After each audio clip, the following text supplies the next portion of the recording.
As I had previously promised that I was going to take you through each and every book that I go through, I know I've taken some time. I was to go through the book maybe on a monthly basis or on a weekly basis.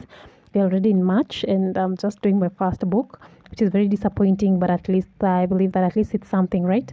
So, as you're going to talk about, I've read about the Book of Esther, and I was just trying to read more and get to know more about Esther, why everyone is talking about Esther, why we have songs on the same.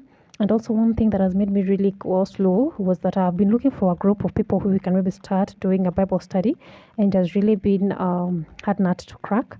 Anyway, so first of all, in the Book of Esther, there was no Esther the first few years before.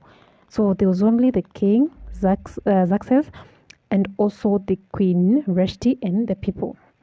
So the story comes in where there was a celebration. The king had given the people around 180 days to have a celebration, and then as they were celebrating, the king commanded the queen to come wearing her gown and walk around just for show off, because the lady was very beautiful.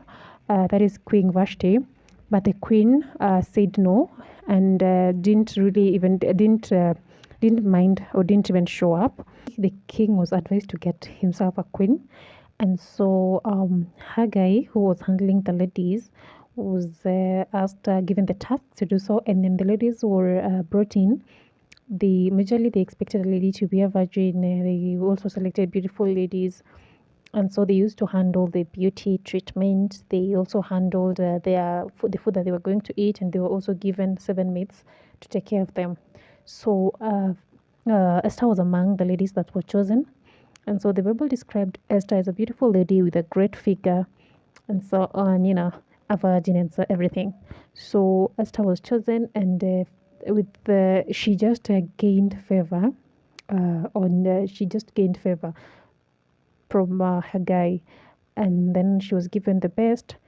And then when she went and met the king was pleased with her, because they were being taken care of for like 12 months. But when she went and met the king, she pleased the king, and she was made the queen. So that's how Esther became the queen.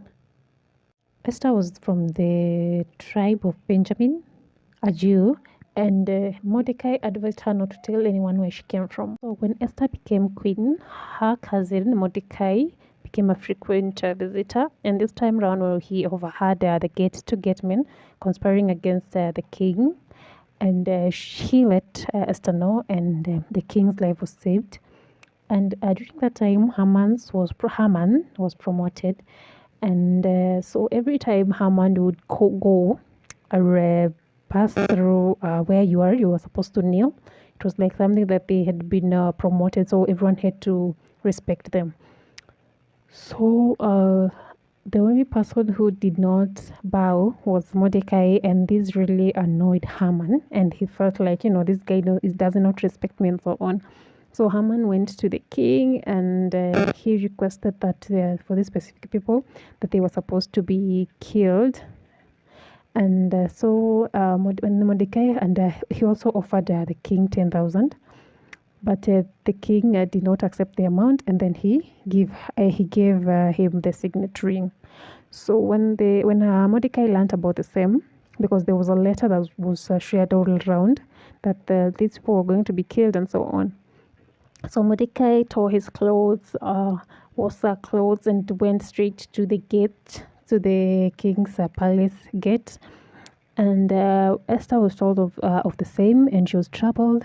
She requested that for them to let her know what was the issue, and she was told that what had happened about the letter and everything. But Esther was like, I can't go to the king just like that. We need an invite. But Mordecai was like, even if you don't go, your people will be killed, and your father's kingdom will also, your father's lineage will also perish. And then he was like, if you think like you are saved because in the palace, then that's not the case.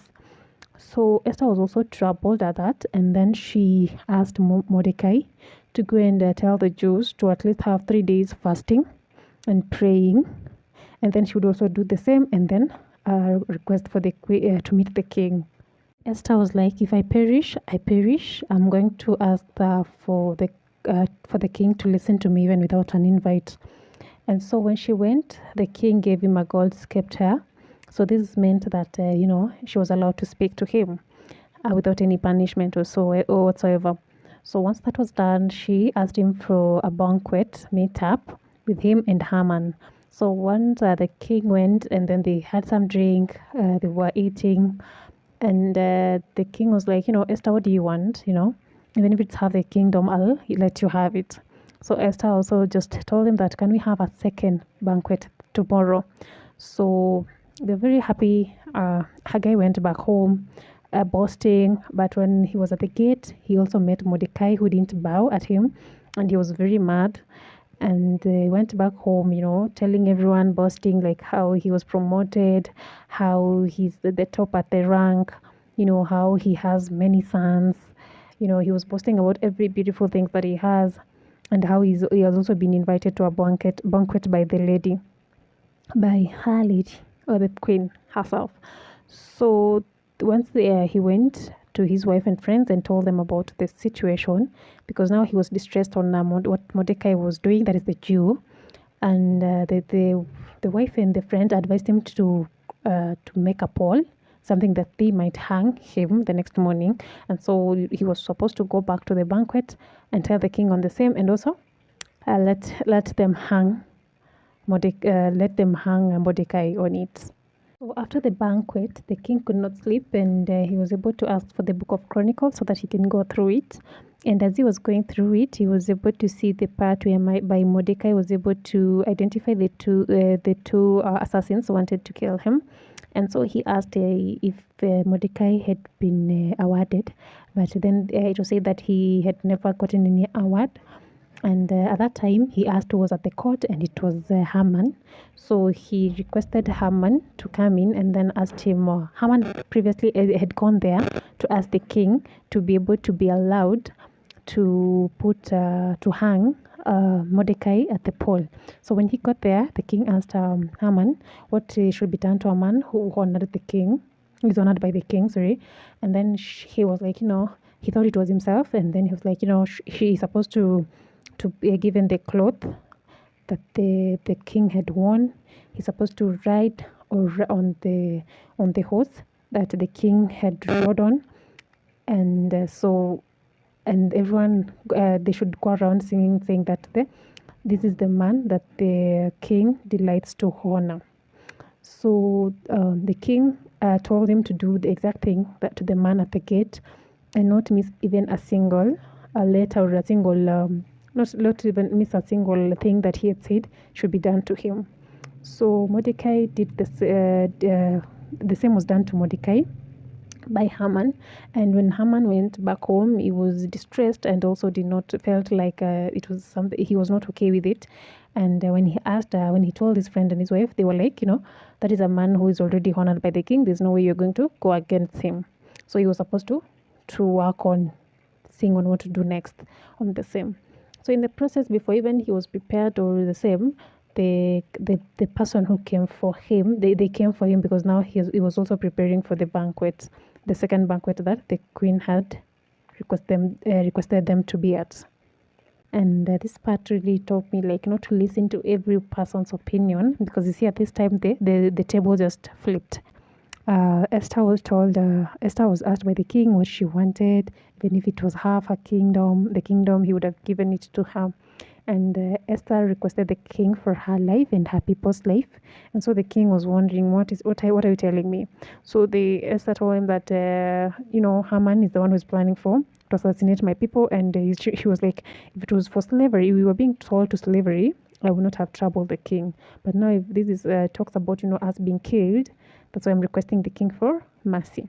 So the king was furious, left the table. Then when Haman realized what had come, what was his fate, he started just requesting Esther for forgiveness. And when the king found, he just maybe the way the Bible says about it, it's like he was kneeling down, trying to, explain. And the king was like, what is he doing with my wife or to my wife? And so he asked that he be punished. And one of the people say that he had already prepared a pole for Mordecai, a guy who was honored and who assisted the king to be impaled in it. And then the king said that he should be the one to be impaled. And so Haman was impaled on the pole. And at that time also, everything that was given to him, his estates was taken and it was given to Esther. And Esther gave his cousin Mordecai to be the rule to handle the estates. And also the signet ring that was given to him, it was taken and it was given to Mordecai. Again, Esther went and pleaded with the king that what had been decreed for his people, that the Jews to be killed, that the king should revoke it. And so the king made Mordecai write a script to every people in their own languages and sent that the same had been revoked, and also that the Jews should protect themselves from anyone who would like to attack them. And so once the letters were written, Mordecai sealed it with the signet ring, and some people joined the Jews to fight. And during the fight, 300 men were killed, plus the 10 sons of Haman. And so when the king had the information, he went straight and told Esther on the same, and he asked her what she wanted. And she was like, she wanted all the 10 sons of Haman to be impaled, and that was done. And out of that, they continued killing. They killed a number of people, and then they became victorious. So, and that's why they usually have 2 days to celebrate. It's called something to do with Purim in India. So after that, and they didn't hurt any splendor. That is all up to that. So I'm done with the Book of Esther. I'm working on the next book. Once I'm done, I'll post it for you to listen. I advise you to go through the Bible, learn more, and if there's a place you feel like I left out and I should have talked about, kindly let me know. Have a blessed day. Tulips.